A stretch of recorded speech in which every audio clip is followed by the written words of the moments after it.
በክርስቶስ ክርስቲያን የተሰኛችሁ የክርስቶስ ቤተሰቦች በጌታዬ በኢየሱስ ክርስቶስ ፍጹም ሰላም የአክብሮት ሰላምታዬን እያቀረብኩላችሁ ካለፈው ቁጥር 2 የቀጠለውን ቁጥር 3 ትምህርታችንን እንደ እግዚአብሔር ፈቃድ አሁን እንጀምራለን። የትምህርታችን ርዕስ የሆነው ታቦት በረከቱና ኃይሉ በሚል ነው። ባለፈው ጊዜ ስለ ታቦት ኃይልና በረከቱ አይተናል። አሁን ደግሞ በሌሎች ቤተ እምነት ያሉ ስለ ታቦታት የሚነግሩንን ትምህርት እንማር የሚሉን ጥያቄ አላቸው። በሃይማኖታችን የማይመስሉን ወገኖቻችን በታቦታት ዙሪያ በአእምሯቸው ውስጥ ያልተፈታላቸው ጥያቄ እንዳላቸው ሁላችንም እናውቃለን። ጥያቄያቸውም እግዚአብሔር ለሙሴ ጽላቱን ቀርጾ በታቦቱ ላይ እንዲያኖረው አንድ ጊዜ ብቻ ነው የሰጠው።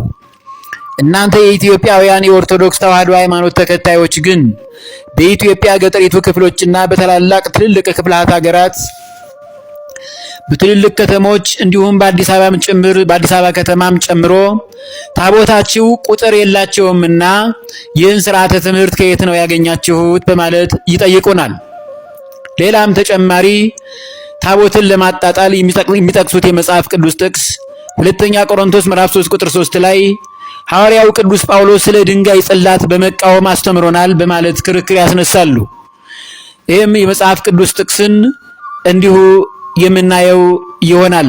ስለ ድንጋይ ጽላት የሚናገረውን መልስ ነው። ሁለተኛ ቆሮንቶስ ምዕራፍ 3 ቁጥር 3 ላይ ያለውን ባጭሩ እናየዋለን።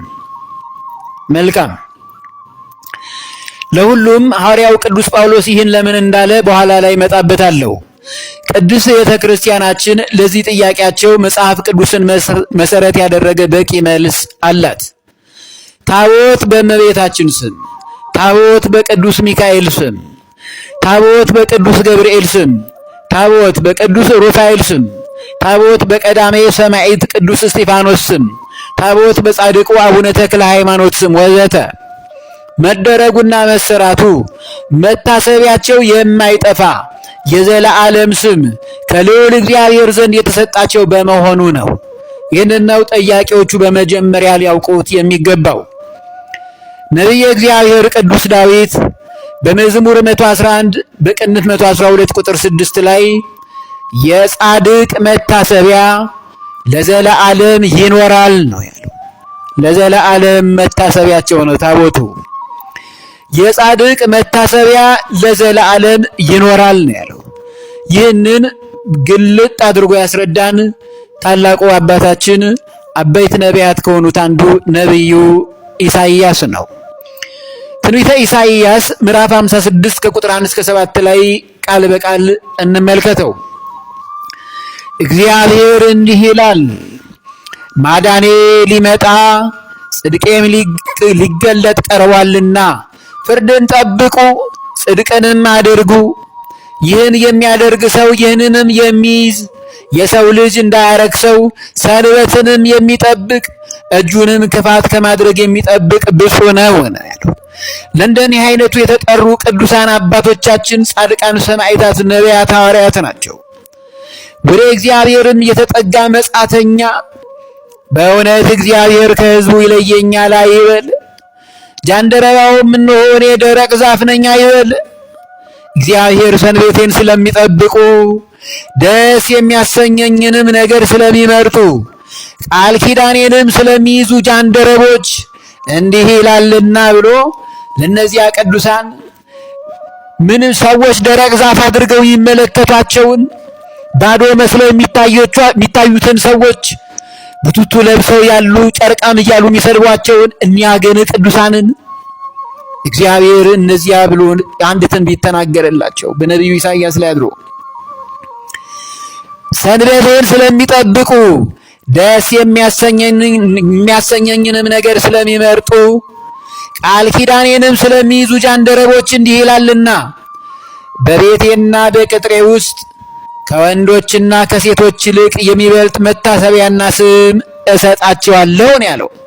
ታቦት በቅዱሳን ስም በቀዳሜ ሰማዕት ቅዱስ እስጢፋኖስ ስም፣ በሰማዕቱ ቅዱስ ጊዮርጊስ ስም፣ በሰማዕቱ ቅዱስ መርቆሬዎስ ስም፣ በጻድቁ አቡነ ተክለ ሃይማኖት ስም፣ በጻድቁ አቡነ ገብረ መንፈስ ቅዱስ ስም በጻድቁ አቡነ ተክለ ሃይማኖትና እንዲሁም አረጋዊ ስም በሌሎቹም ቅዱሳን የሚደረገው የማይጠፋ የዘላለም መታሰቢያ ስም እሰጣችኋለሁ ባለው ቃል ኪዳን መሰረት ነው።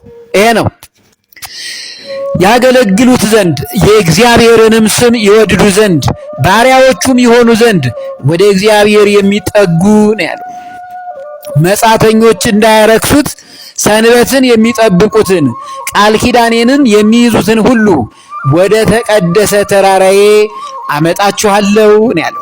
የተቀደሰችው ተራራ በምድር ቅድስት ቤተ ክርስቲያን ማኅደረ መለኮት ናት። ኋላም ርስቱ ገነት መንግሥተ ሰማያት ኢየሩሳሌም ሰማያዊት ናት።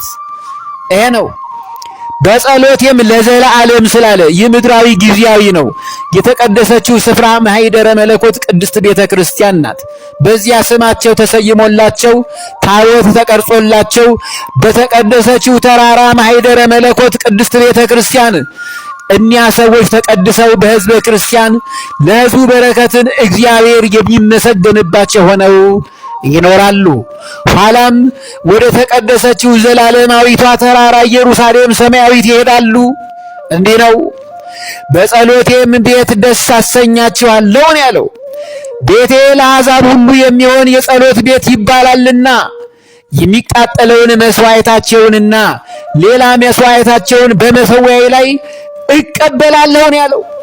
በእነርሱ በተሰየሙበት ታቦቱ ላይ እግዚአብሔር ስሙ በተጻፈበት ላይ አባ ጊዮርጊስ፣ አባ ገብረ ኪዳን ተብለው የተቀደሱ ቅዱሳን በምሳሌ የተደረገላቸው እንደ ቅድስናቸው እንደ ተዋረዳቸው እግዚአብሔር በመሠዊያው ላይ ስለነዚህ ቅዱሳን ጸሎቱን ይቀበላል። ይሄ ነው ትንቢተ ኢሳይያስ የሚነግረን ይሄንን ነው። መልካም ሁለተኛ ቆሮንቶስ ምዕራፍ 3 ቁጥር 3 ላይ እናንተም በሕያው እግዚአብሔር መንፈስ እንጂ በቀለም አይደለም ሥጋ በሆነ በልብ ጽላት እንጂ በድንጋይ ጽላት ያልተጻፈ በእኛም የተገለገለ የክርስቶስ መልእክት እንደሆናችሁ የተገለጠ ነው ያለው። አባታችን ብርሃነ ዓለም ሐዋርያው ቅዱስ ጳውሎስ ይህን ማለቱ እናንተ በሕያው እግዚአብሔር መንፈስ እንጂ በቀለም አይደለም ሥጋ በሆነ በልብ ጽላት እንጂ በድንጋይ ጽላት ያልተጻፈ ያለው በድንጋይ ጽላት የተጻፈውን የሊቀ ነቢያት ቅዱስ ሙሴን ታቦትን እየተቃወመ እኮ አይደለም። እኛ በዚያን ጊዜ የተጻፈውን ጽላት በተግባር በሥጋ ማርያም ተገልጦ በአጭር ቁመት በጠባብ ደረት ተወስኖ በእኛ ልብ ውስጥ የተሳለ ኢየሱስ ክርስቶስን አሁን አይተነዋል። የቀድሞ ብሉይ ኪዳን ነበር፣ በሐዲስ ኪዳን ለኛ እንዲህ ተገለጠ ብሎ የክርስቶስን የሥጋ በሆነ በልብ ጽላት እንጂ ያለው ልባችንም ለእግዚአብሔር ሕጉ ተጽፎበት ያለ ጽላት መሆኑን ለማነጻጸር ነገረን እንጂ ለሊቀ ነቢያት ቅዱስ ሙሴ የተቀረጸውን ጽላት ንቆት እኮ አይደለም። ይህ ከሆነማ ቅዱስ ጳውሎስ አስቀድሞ የእግዚአብሔር ታቦትንስ በጣዖት ቤት የሚያኖር ማን ነው እያለ እያነጻጸረ ባላስተማረ ነበር። እናስተውል። ይሄ ነው። የታቦት አሰራርን በተመለከተ ክርስቲያኖች፣ ምዕመናን፣ ሌሎችም በሌሎች ቤተ እምነት ያሉት ሁሉ በእርጋታ ሊያውቁት የሚገባ ነገር ይህ ነው። በዘመናችን ያሉት ታቦታት የሚሰሩት ልዑል እግዚአብሔር በሊቀ ነቢያት ቅዱስ ሙሴ ታቦትን እንዲሰራ ብሎ እንዳዘዘው ሳይጨመርባቸው ሳይቀነስባቸው ነው የሚቀረጹት። በመጀመሪያ በጽላቱ ላይ 10ቱ ትእዛዛት ነው የሚጻፍበት። በታቦታቱ ላይ እነዚህ ምስሎችና ስሞች ይጻፍባቸዋል፣ ይቀረጽባቸዋልም። እነርሱም አልፋ ወኦ ቤጣ የውጣ በአስርቱ ትእዛዛት ስም። እነዚህ አልፋ ወኦ ቤጣ የውጣ የእግዚአብሔር ሕቡ ስሞች ናቸው፣ ዕብራይስጥኛ ናቸው። እነዚህ ታቦቱ ላይ ይጻፍባቸዋል። 10 ፊደላት ናቸው የተባሉት የእግዚአብሔር ሕቡ ስሞች ይጻፍባቸዋል። አልፋና ኦሜጋ የሚለው ስሙም ይጻፍበታል። ከበላዩ ስዕለ ሥላሴ፣ በመቀጠል ምስለ ፍቁር ወልዳ ቅዱስ ዮሐንስ ፍቁረ እግዚ፣ እንዲሁም መቅደሱ የተሰራለት ጻድቅም ሆነ ሰማዕት መልአክም ሆነ ሐዋርያ ስዕላቱ ይቀረጻሉ፣ ስማቸውም ይጻፍበታል። በመጨረሻም በኤጲስቆጶሳት እጅ ተባርኮና ሜሮን ተቀብቶ በመንበሩ ይሰየማል ማለት ነው። የታቦት አሰራር ባጭሩ ይህን ይመስላል። የታቦት አሰራርንና አመሰራረት ባጭሩ እንዲህ ከተረዳን ይህም የምድር ላይ ስርዓት ለሰማዩ ስርዓት እማሬ ወይም ማሳያ ምስክር እንደመሆኑ መጠን እንደ ስልጣን ተዋረዳቸው ቅድስት ሥላሴ፣ መድኃኔ ዓለም፣ እመቤታችን ቅድስት ድንግል ማርያም ታቦት ይቀረጽላቸዋል። ከቅዱሳነ መላእክት ሊቃነ መላእክት ቅዱስ ሚካኤል፣ ሊቀ መላእክት ቅዱስ ገብርኤል፣ ሊቀ መላእክት ቅዱስ ሩፋኤል ወዘተ ታቦት ይቀረጽላቸዋል። ከጻድቃን ጻድቁ አቡነ ተክለ ሃይማኖት፣ ጻድቁ አቡነ ገብረ መንፈስ ቅዱስ፣ ጻድቁ አቡነ አረጋዊ ወዘተ ታቦት ይቀረጽላቸዋል። ከሰማዕታት ቀዳሜ ሰማዕት ቅዱስ እስጢፋኖስ፣ ሰማዕቱ ቅዱስ ጊዮርጊስ፣ ሰማዕቱ ቅዱስ መርቆሬዎስ እነዚህም ወዘተ ታቦት ይቀረጽላቸዋል።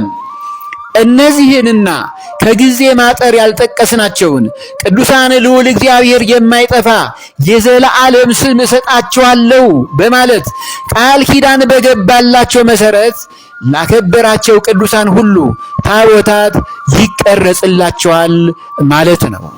ይሄ ነው ቁጥር 3 ትምህርታችን። ካለን ጊዜ አንጻር እዚሁ ላይ ይቆየን። እንደ እግዚአብሔር ቅዱስ ፈቃድ ቁጥር 4 ይቀጥላል።